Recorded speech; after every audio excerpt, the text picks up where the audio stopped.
राहुल अपनी बाइक पर घर लौट रहा था। अचानक उसकी बाइक बंद हो गई। ये क्या मुसीबत है? अभी इस सुनसान सड़क पर ही बंद होनी थी क्या? उसने झुंझलाकर कहा। बाइक से उतरकर उसने मोबाइल की टॉर्च ऑन की और इधर उधर देखने लगा। तभी सड़क किनारे एक पुरानी हवेली दिखी, जो अंधेरे में और भी डरावनी लग रही थी। राहुल कुछ सोचकर हवेली की ओर जाने का फैसला करता है। जैसे ही वह हवेली के पास पहुंचता है, दरवाजा अपने आप खुल जाता है। कोई है यहाँ? उसने डरते हुए पूछा। कोई जवाब नहीं आता। राहुल हिम्मत करके अंदर कदम रखता है।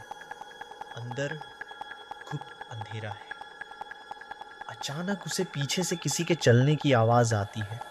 वह तेजी से मुड़ता है, पर वहां कोई नहीं होता। अचानक एक पुरानी घड़ी अपने आप बजने लगती है। राहुल को एक पुरानी पेंटिंग दिखाई देती है, जिसमें एक खूबसूरत औरत खड़ी है। जैसे ही वह उसे गौर से देखता है, उसे महसूस होता है कि पेंटिंग की आंखें उसे देख रही हैं।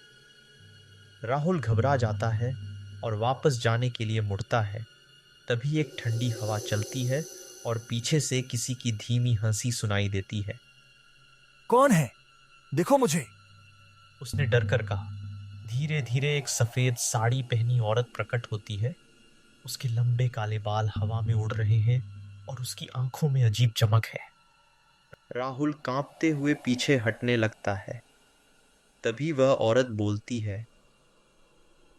तुम यहाँ क्यों आए हो? ये जगह तुम्हारे लिए नहीं है।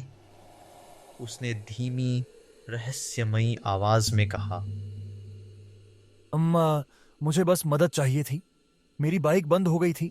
मैं बस सालों पहले इस सड़क पर एक हादसा हुआ था। एक आदमी ने विश्वासघात किया था और अब हर साल इस रात कोई यहाँ आता है। औरत की आंखों से आंसू बहने लगते हैं, लेकिन वे आंसू नहीं, खून के धब्बे होते हैं।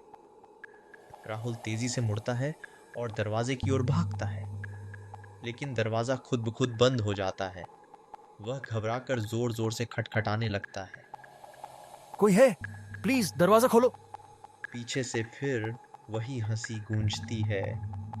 हवेली की दीवारों पर खून के निशान उभरने लगते हैं। तभी अचानक सब कुछ शांत हो जाता है। दरवाजा अपने आप खुल जाता है। राहुल तेजी से भागकर बाहर निकलता है और पीछे मुड़कर देखता है। हवेली गायब हो चुकी होती है।